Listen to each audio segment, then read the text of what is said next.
गिन के बजई हो 5 बार। बजा दो गिन के 5 बार। नहीं बजा दो। मजाक ना गिनो। मजाक न बजाओ 5 बार। 1 2 3 4 नहीं बजा।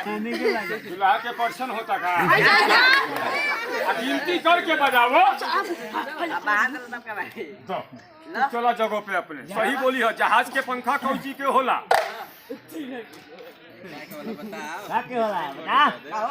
जहाज के पंखा कौची के होला छोटू बाबू?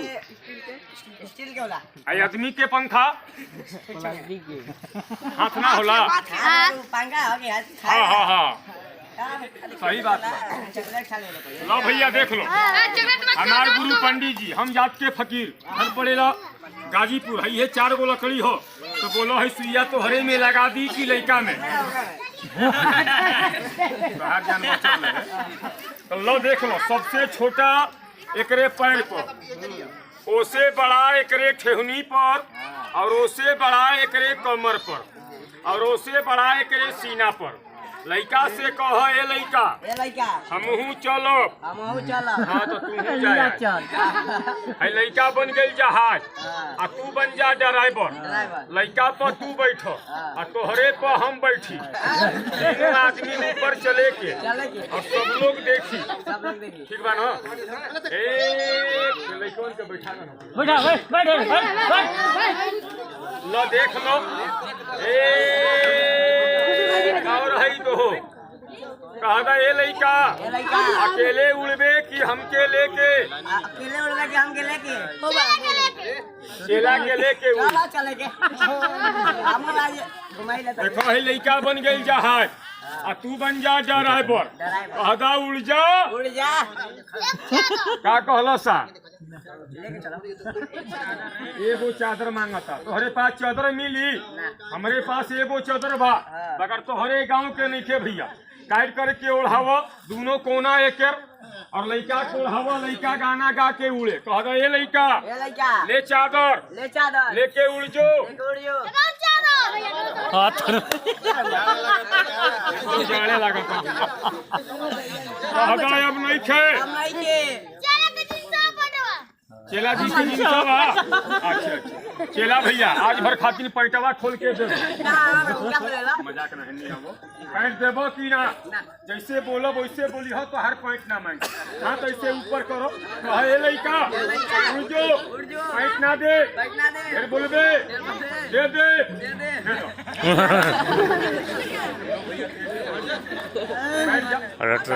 भैया लड़का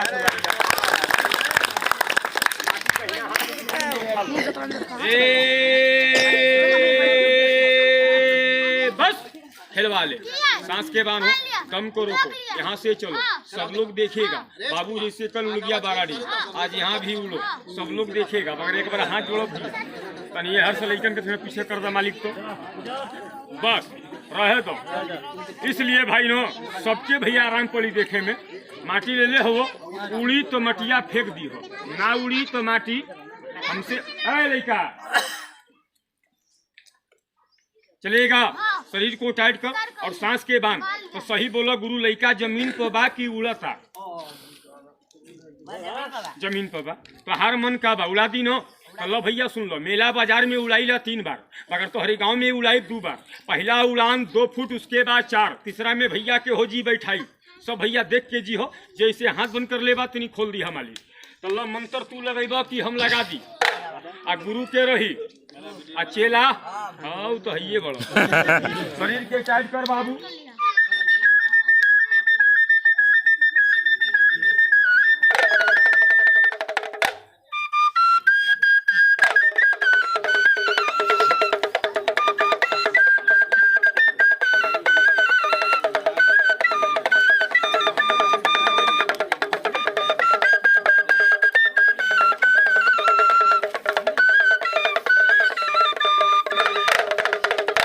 खुदा चलनी कान के ऊपर ले चल। सुबह का टाइम है, 11 बजने वाला है। मात्र ऊपर ले चलो, सब लोग दिखेगा। उड़ी सरकार थोड़ा ताली बजा दी हो, अभी ना उड़ी तो उड़ते समय ताली बजी बनो भैया। तो हम अपन लड़का के और ऊपर उड़ा के देख लाई, मगर हाथ रख के कोई भैया छिपैया लोग ना, उस खुदा भगवान के नाम पर ताली बजेगा। या हो देवी तान के ऊपर ले चल।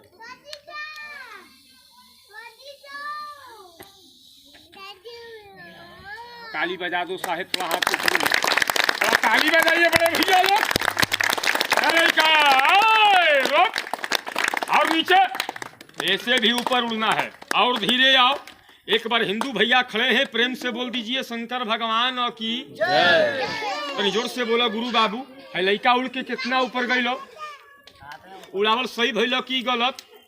बोलता गलत भइलो। सुनो, अभी हम तू कहे के सही बा। दू चार गो भैया का सोचत रहो, लड़का बड़ा चलाक बा। अंगूठवा बांध दिले हवल, हथवा छोड़ दिले हवल। लड़कवा घरे चढ़ाई कर ले बा, जमीन में हथवा लगौले बा और पेटवा फुला के गोड़वा उठौले बा। बोला गुरु भाई ऐसा हो सकेला कि ना? तू कर सकेलो? कब कहे कहत रहा हो सकेला? मान लो ये भी गलत बा। ई बतावा लड़का है चादर लेके और लड़का उड़ के इतना ऊपर आके रुक जाई तो बोला जमीन में हाथ लगी कि छूट जाई? तो खेल सही हुई कि गलत? वो भी हो जी गलत। मजा आई कब? जब तोहके लेके जाई। ताली मार दा भाई, एक बार इनको उड़ान देख लो।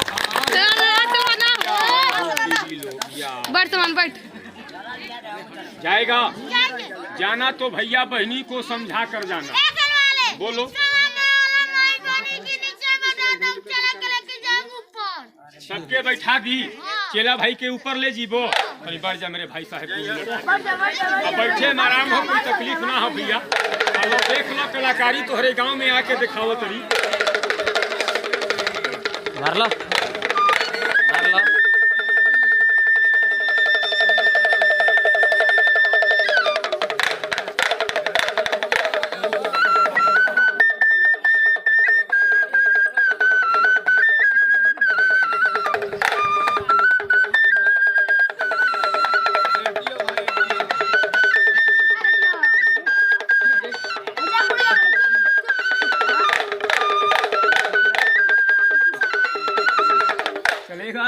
शरीर को टाइट कर, सांस के बाद यहाँ से चलो। सब लोग देखिएगा। देखो याद है क्या बाबू? बस बांध के कहाँ बाबू? हाथ बांध के खड़ा बढ़ो। पूरी तो लोग चाचा लो देख लो उड़नबाजी तो ना कुंडी याद देवी तनी क्या बाबू? मुड़िया देने ढेर भैया खड़ा हुआ बैठा दी। कई गो भैया खड़ा हुआ बता सके मुड़िया देने बताओ तो बाबू। बैठ जा पांचों भैया, बैठ जा चाचा, बैठ जा भैया। 2 मिनट खातिर ला उड़नबाजी देख लो कैसे लड़का उड़ा था। हपने के 5 गो काहे लगे है ना? क्या है? 5 गो दीदी घर में बैठा दा। के हर खुंडी मुड़िया और बैठ जा पांचों दीदी हो जे तो बैठो तनी जल्दी से तो उड़ाई एकरा के हम। ए भैया सुनो, इहो एगो काले है मालिक, आँखिया बंद है, बतावत कैसे हो। इहो काम तू कर देबा कब जब मालूम रही। बिना गुरु के ज्ञान ना होला, जास्ती बोले से आदमी होशियार ना होला। कलाकारी देखो मालिक, और हल्ला ना करे जाला। चलो हो सबके नत बैठाओ। गांव हो, कोई बाजार ना हो। तू एजा से उड़ा, सब लोग देखेगा। माटी लो चल। तू सरका उड़ान हो, सरका में तोहरो टाइम आ गई बा।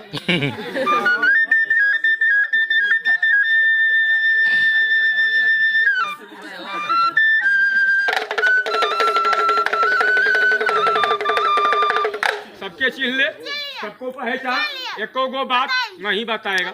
यहाँ से लेकर और यहाँ तक सबको चिन्ह लिया, सबको पहचान लिया। बाबू तो भैया के चिन्हत रहो, अहो साहेब के, अहो भैया के, चचा के। ध्यान से कुछ परिचय बताओ। गमछी बंधले बड़ो, उहे पगड़ी हो। ताली मार दो भाई, उहे पगड़ी है। साहेब का भैया के कुछ परिचय बताओ। मोबाइल नहीं खोल ले पूछवा दी।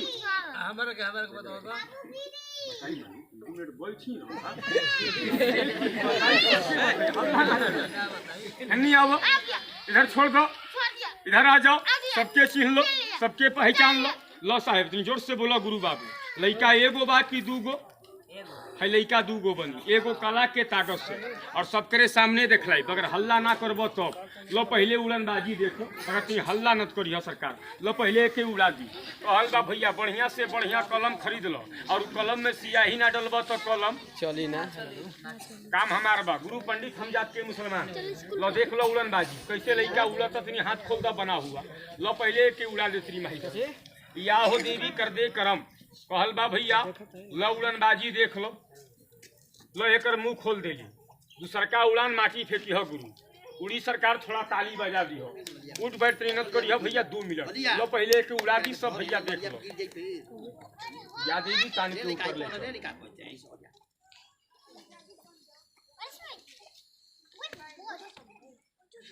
ताली बजा दो साहेब थोड़ा हाथ से ताली बजाइए बड़े भैया लोग। ए लड़का आओ नीचे ताली बजाओ तो बड़े भाई थोड़ा हाथ से ऐसे भी ऊपर मिलना है अभी और धीरे क्या है चेला भाई ए रुक न बे कहाँ अभी नीचे यार खड़ा हो जा चेला जी ढेर ऊपर ना थोड़ा ऊपर तोहरों को उड़ा देते लो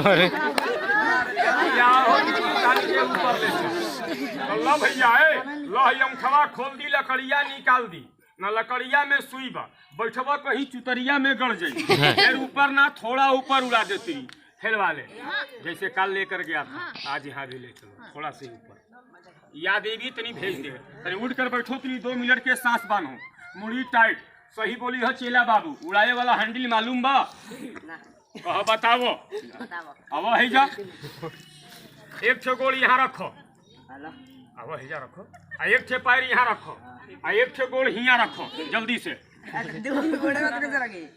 भुला गई देखो है लड़का हमार बैठ गई 3 बोलो भाई लड़का ना उड़ी 4 बोलो भाई लड़का उड़ जाई इतना ऊपर आई तू 4 पे दौड़ जी हो एक ठे गोल इधर एक ठे गोल इधर एक सीना पर बैठ जी हो आ दोनों हथवा से दोनों कनवा एकर पकड़ ली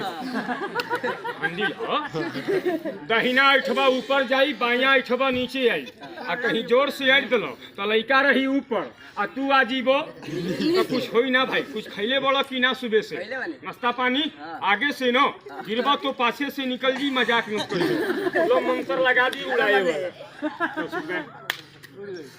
लो हई देखो तोहर सीट हो बैठे वाला मजाक हमसे करियो खेल से ना लो मंत्र लगा दी उड़ाए वाला चलेगा बाबू बस तनी भेज दे अगर एक बात तो से पूछब तनी जोर से बोली हो है लड़का उड़े से पहले इतना भैया बहनी के बैठे के कहलो सा कोई भैया लोग के गलत बात कहलो सा ना भैया कहबा काहे बैठावे ला मालिक हमरे मूड़ी पर नहीं खड़ा है लड़का खातिर बैठावे के पड़ जाला है ये खेल भैया 2 दिन के बाद लगा दिली कहवा ढेर दूर ना मालिक किरनी एगो गाँव बा सरकार है सामने मोकर के आगे वही गांव में मजमा लगा दिली मालिक तो यहाँ तो कम आदमी मगर वहाँ बहुत आदमी के भीड़ रहे मंत्र लगा के लगली लड़का को उड़ावे तो वैजा के आदमी लगल खुशी में ताली बजावे ताली के आवाज बड़ा दूर गई एक ठे औरत रहे हमरे बाप के खियाला किलो सो दौड़त आई 2-4 आदमी के हटा के चदरिया उठा के लगल झाके इनकर लड़का कैसे उड़ता देखे से भैया कुछ भइल ना लगवा हमार कट गई ऊपर से नीचे गिर गई एकरे माथा में चोट लगल यही मारे लड़का बैठावे ना मनबा भैया तोहरे गाँव में आइल बड़ी सर कहाँ झुकेला एगो मंडिल एगो मस्जिद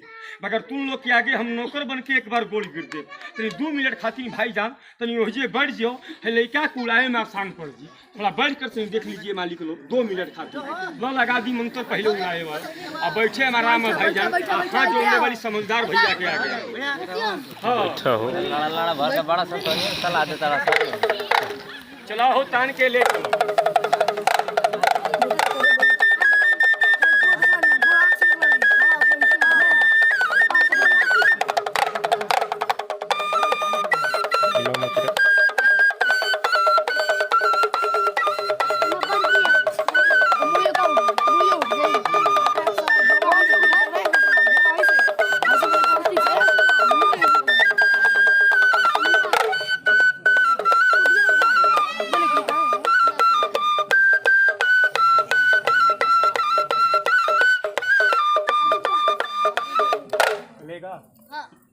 यामा तान के ले चल दुनिया मानता है हम भी मानता हूँ बच्चा है इतनी खींच के ले चलो सब लोग देखिए और पीछे गुरु बाबू एगो चिन्हा लगैले बड़ी चिन्हवा हमारा बंधन हो माटी लेके हो बैठ जाए 4 बोलो दौड़ के सीना पे आजी हो यामा तान के ऊपर ले चल दुनिया मानता है तो हम भी मानता हूँ बच्चा है अगर एक बार सब भैया लोग के गोल गिरब जे खड़ा बा तनी 2 मिनट खड़ा होके देखिए ये बैठल बा तनी बैठ के हमार कला देखी हो तनी आगे पीछे तनी गोड़ के माटी न करी हो भैया कहबा हाथों जोड़ दे भैया 2 मिनट सरकार लो उड़नबाजी देख लो हल्ला ना करो उड़ा दी सब लोग देख लो 3 बोल के 3 पर माटी फेंको तनी ताली बजा दी हो कहबा काहे भैया तलिए हमरे बेटा के आसरा बाटे लो उड़नबाजी देखो कैसे लड़का उड़ा था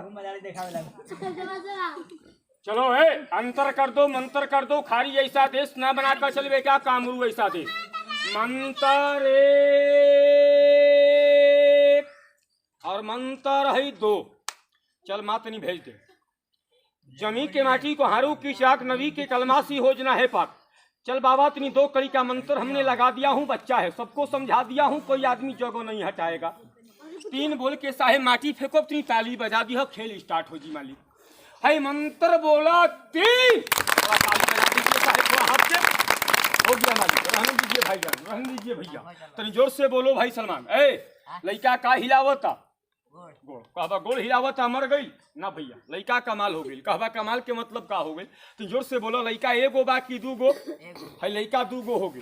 कहबा कैसे, उड़ल है एगो आ सुतल है एगो, आ कैसे हो गई 2 गो। कान बात तो सुन लो, आ आँख बात तो देख लो मालिक। पहला मंत्र गोड़ पर, दूसर का मंत्र मुड़ी पर। है बाबा के शक्ति से है लड़कवा के मुड़िया 1 हाथ पीछे हट गई। कहबा गलत बा, हाथ खोल दा भाई जान। ए भैया खेल देखे वाला होला, डरे वाला ना। खेल तो 1 से 1 होला, दिल्ली बम्बई नखलऊ के मदारी मंगा सकेलो मोबाइल पर। 1 से 1 कलाकारी होला बाबूजी, यहाँ तो फ्री में होता। तनी जोर से बोली हो, जेके खुदा जेके भगवान, ये तहत बड़ा भाई भतीजा देवेला, ओकर बोले के ताकत देवेला। तनी जोर से बोला भाई लड़का ये है कि दूसर है, असली मुड़ी है कि नकली।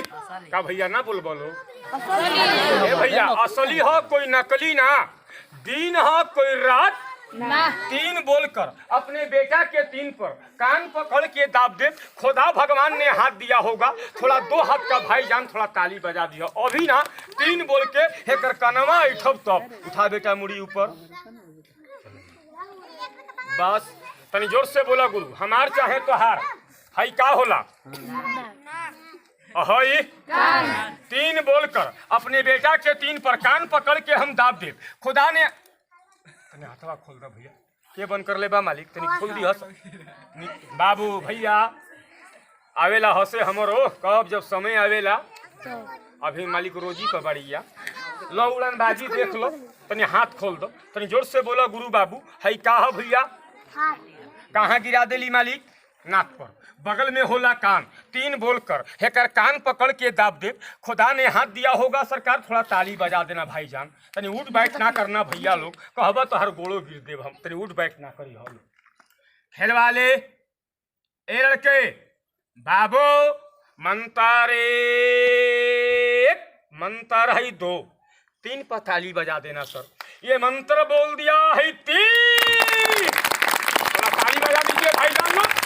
हसन बाबा थोड़ा ताली बजा लो मेरे भैया, थोड़ा हाथ से ले बेबी 1 हाथ, थोड़ा ताली बजा दीजिए भाई जान लोग।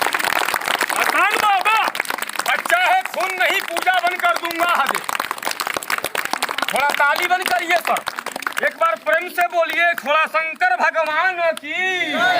तनी जोर से बोलो साहेब। आपके देखने में कुछ बेटा के मुड़ी सीना से ही अलग है कि एक में है भाईजान? का भैया ना बोलिएगा तो भाई किस्मत खराब। डर के मारे कहते हैं मुंडी अलग, चलाक लोग कहते हैं मुड़ी 2, असली वहाँ नकली यहाँ। हर भैया से पूछूंगा, हिंदू चाहे मुसलमान को भगवान खुदा पैदा करता है, तो बोलो भाई मुंडी 1 होता है कि 2? तो गुरु बना दिया साइड लो, सुन लो। मुकद्दर की बदनसीबी तो सयाद क्या करे, और जब सर पर गिर गया पहाड़ तो फिर फरियाद। थोड़ा ताली बजा दो बड़े भैया, थोड़ा ताली बजाइए साहब।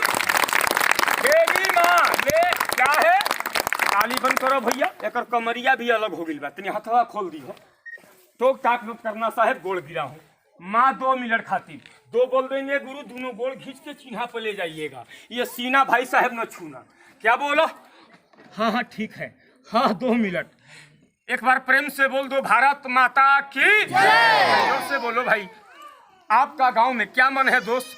खेल दोस्त गरीब का सही हुआ कि गलत हुआ? सही हुआ। क्या मन है दोस्त? मुंडी मालिक जोड़ दी कि तड़पे दी भाई? जोड़ दी। खुश रहो साहेब, खुश रहो भैया। किस्मत खराब हमसे ना जुटी, जोड़वाएगा 2 आदमी, एगो मर्द एगो औरत। मर्द कौन भाई? जेके भगवान ये तो हद बड़ा बेटा देले हुई।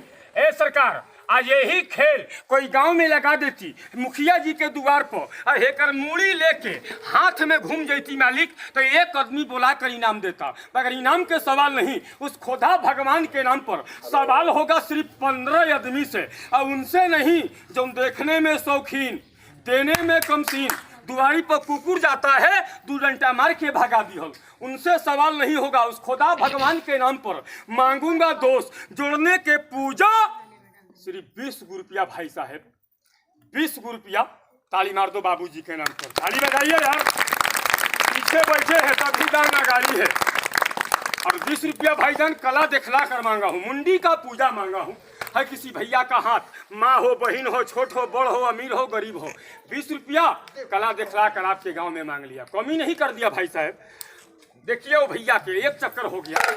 है किसी भाई का हाथ ऊंचा होने वाला, हम देंगे खेल वाले का तो 20 रुपया कमी हो गया, कला दिखला कर मांग लिया यार खुदा भगवान के नाम पर, सोच नहीं होगा। ताली मार दो भैया के नाम पर, ताली बजाइए यार। वही भैया के नजर से एक चक्कर लगाऊंगा, खुदा भगवान दिया है तो निकाल लो आप आने हाथ में। आ रहा हूँ चाचा, निकाल लीजिएगा, हम खुद चले आएंगे आपके लगे।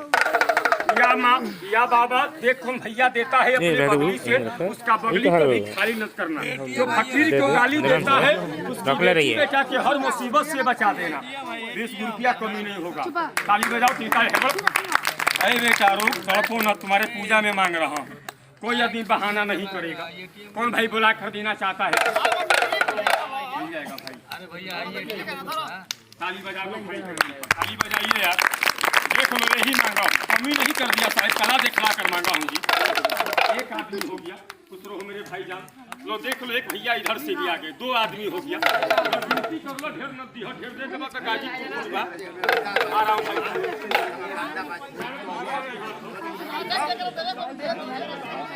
लो भैया हल्ला ना करो, बरियाई नहीं मांगत, कला दिखला के मांगत। लो हियां पर है, बाप कमैले ना रहो, बेटा होके कमा ले लेबा। लो मूड़ी देख लो, हाथ नहीं खोलो या मात नहीं भेज दे। मगर एगो भैया कहत रहो बाजार ना हो पैसा मिली, बोला भैया पैसा ना मिली तो बोला है लड़का के पेट में खाई के बोला चाउर ना मिली, चाउरो ना मिली। पहले आवाज सुनला साहब, यहाँ से बोलब 1 2 3 है, लड़का उठी सब लोग के हाथ जोड़ी, कहब का माई बहनी लोग देखे में लाज ना तो लिया के देहू में लाज ना, तू लोग रोज खा लो, हम एक दिन मांगो खाए भर चाउर 10 रुपया खुदा भगवान देले होई तो चौरा के ऊपर रख के लिया के दे दिया चदरिया पर। और है मुड़ी के पाप अपन दिमाग से हटा ली हो, इनत कहिया खाए भर चाउर मंगलो हो और हमरे घर में बा और हम ए माँ तनी भेज दे, वहाँ ले जाकर दिखलाना है, तनी हाथ तनी खोल दी हो भैया। या देवी कर दे करम 3 पर सरखा थोड़ा ताली बजा देना, 1 2 3 ताली बजा दो। तलिया बन कर एगो लड़का का कहत रहो मुड़िया ना हड़िया घींच के रखले रहो, देख लो मुड़िया है कि हड़िया। एक दो छोटू बाबू ने पकड़ लिया भैया, एक आहिरे पे तनी जोर से बोला भाई लड़का ये है कि दूसरा मालिक कहीं कटल बा ना भैया। सुन लो जे के मुड़िया खींच के आ इतना दूर कर देती तो भगवान खुदा के भाई हो जेती। तो हर देखे में मुड़िया हैजा रहलो आ हमार देखे में मुड़िया ओहिजे रहलो, नजरबंदी कला है भाई साहब। हम देखली पेट खातिन आ तू देखला हो शौक खातिन, देखे में लाज ना तो लिया के देहू में लाज ना, जेके दिया तो खाए भर चाउर। एक दिन देबो तो हर गाँव के 100 दिन नाम ले, मगर जिसको देना तो खाने भर चावल। 10 रुपया के सवाल बा, लेके सब लोग आना। तू बैठल रहिए गुरु बाबू, 3 बोलब है माटी फेंको, जाए के बाद सबके लेके आवे के बा। रुक जीवो है लड़का के मुंह से खूना जी, मंत्र 1 और मंत्र है 2।